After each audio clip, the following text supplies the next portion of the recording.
दोस्तों इस इमेज को देखिए। साल 1665 में इटालियन एस्ट्रोनॉमर गियोवन्नी कैसिनी ने जुपिटर के ग्रेट रेड स्पॉट का ये स्केच प्रिपेयर किया था, जो इसके होने का पहला हिस्टोरिकल प्रूफ था। 18th सेंचुरी में बनाई गई डोनाटो क्रेटी की इस पेंटिंग में भी हमें जुपिटर का ग्रेट रेड स्पॉट विजिबल है। पर आखिर इन इमेजेस में great red spot northern hemisphere में क्यों है? स्टॉर्म चाहे कितनी भी पावरफुल हो, लेकिन वो प्लेनेट के मिडिल एरियाज को क्रॉस नहीं कर सकता। कुछ लोग मानते हैं कि कैसिनी और क्रेटी ने जिस रेड स्पॉट को देखा था वो आज एग्जिस्ट ही नहीं करता, बल्कि आज हम जिस रेड स्पॉट को देखते हैं वो एक न्यूली फॉर्म स्टॉर्म है। पर रियलिटी में ऐसा कुछ भी नहीं है। उस समय के साइंटिस्ट ने जो देखा था ठीक वैसा ही बना दिया। उन्होंने इस बात को कंसीडर नहीं किया कि टेलीस्कोप से देखने पर ऑब्जेक्ट उल्टा दिखाई देता है, और इसीलिए जुपिटर के साउदर्न हेमिस्फीयर में मौजूद ग्रेट रेड स्पॉट उन्हें नॉर्दर्न हेमिस्फीयर में दिखाई दे रहा था। पर इससे एक बात तो क्लियर हो जाती है कि जुपिटर का यह ग्रेट रेड स्पॉट कम से कम 400 साल पुराना है। साल 1979 में जब वॉयेजर प्रोब्स जुपिटर के पास से गुजरे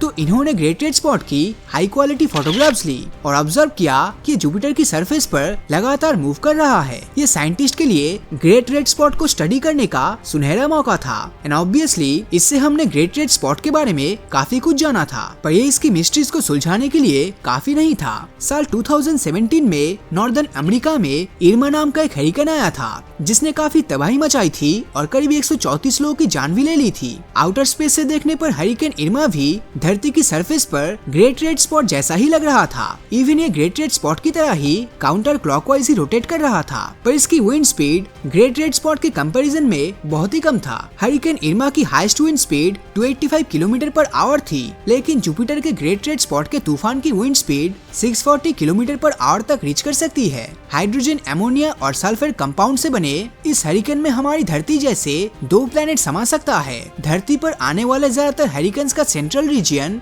लो एटमॉस्फेरिक प्रेशर का होता है, जबकि ग्रेट रेड स्पॉट एक एंटी साइक्लोन है और इसका central region high atmospheric pressure का है। ऐसे हरिकेन्स अपने साथ बर्फ के तूफान लाते हैं और इंफ्रारेड इमेजेस में ग्रेट रेड स्पॉट का टेम्परेचर भी हमें काफी कोल्ड देखने को मिलता है। पर धरती के हरिकेन्स के ऑपोजिट ये 1-2 दिन नहीं बल्कि कई सेंचुरी से जुपिटर पर मौजूद है। यही चीज जुपिटर के ग्रेट रेड स्पॉट को दूसरे हरिकेन से अलग बनाती है। जरा नेपच्यून के इस डार्क स्पॉट पर नजर डालिए। ये भी एक हरिकेन ही था, पर यह सिर्फ 5 साल में गायब हो गया था। सैटर्न का ग्रेट व्हाइट स्पॉट भी हर 30 साल में देखने को मिलता है, पर बाद में गायब हो जाता है। तो आखिर जुपिटर का ग्रेट रेड स्पॉट इतना विशाल और एवरलास्टिंग कैसे है? ग्रेट रेड स्पॉट अपने अंदर ऐसे ही कई अनसुलझे सवाल और मिस्ट्रीज को छुपाए हुए है। एग्जाम्पल के लिए जरा इसके कलर को देखिए। ग्रेट रेड स्पॉट कहने को तो उन्हीं गैसेस का बना है जो जुपिटर के ब्राउन क्लाउड्स का फॉर्मेशन करता है, लेकिन इसका कलर ब्राउन नहीं बल्कि रेड है। साइंटिस्ट का मानना है कि ग्रेट रेड स्पॉट के सुपरफास्ट हरिकेन के कारण जुपिटर की इनर एटमॉस्फेयर में मौजूद चीजें बाहर की ओर आती है और यहाँ वो सूरज से आने वाली यूवी रेस से रिएक्शन करके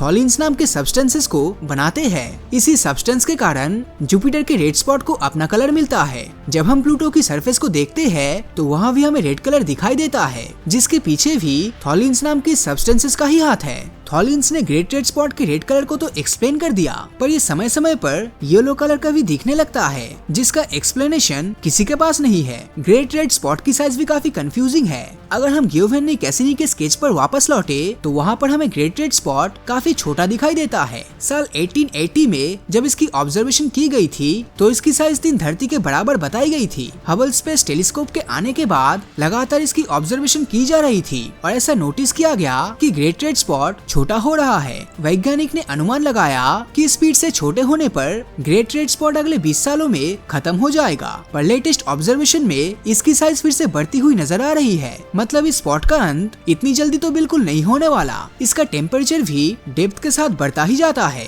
और यह जुपिटर के सरफेस टेम्परेचर के कंपैरिजन में काफी गर्म होता जाता है। साइंटिस्ट की माने तो ग्रेट रेड स्पॉट जुपिटर की सरफेस से 500 से 3000 किलोमीटर की डेप्थ तक फैला हो सकता है और शायद ये वहाँ जुपिटर की इनर लेयर से कनेक्टेड है, जो इसे फ्यूल करने के लिए लगातार एनर्जी प्रोवाइड कर रही है। वैसे ग्रेट रेड स्पॉट जुपिटर पर मौजूद एकमात्र स्पॉट तो बिल्कुल भी नहीं है। साल 1998 से 2000 के बीच नासा ने जुपिटर की सरफेस पर एक और रेड स्पॉट बनता हुआ देखा था, जिसे रेड स्पॉट जूनियर नाम दिया गया। ये रेड स्पॉट 3 व्हाइट स्टॉर्म से मिलकर बना था और तब से लेकर अब तक इसको लगातार ऑब्जर्व किया जा रहा है। कोई नहीं जानता कि जुपिटर पर ऐसे जायंट स्पॉट क्यों बन रहे हैं और फ्यूचर में हमें ऐसे कितने रेड स्पॉट देखने को मिलेगा। तो दोस्तों, जुपिटर की रेड स्पॉट के बारे में आपकी क्या राय है, नीचे कमेंट करके जरूर बताना। और अगर ये वीडियो आपको अच्छा लगा हो तो इस वीडियो को लाइक और अपने दोस्तों के साथ शेयर करना मत भूलना। और अगर अभी तक आपने हमारे चैनल को सब्सक्राइब नहीं किया है तो सब्सक्राइब करके नोटिफिकेशन बेल को ऑन कर दीजिए, क्योंकि मैं ऐसी ही वीडियोस हर हफ्ते लाता रहता हूँ। तो मिलता हूँ आपसे अगले वीडियो में और हमेशा की तरह थैंक्स फॉर वॉचिंग।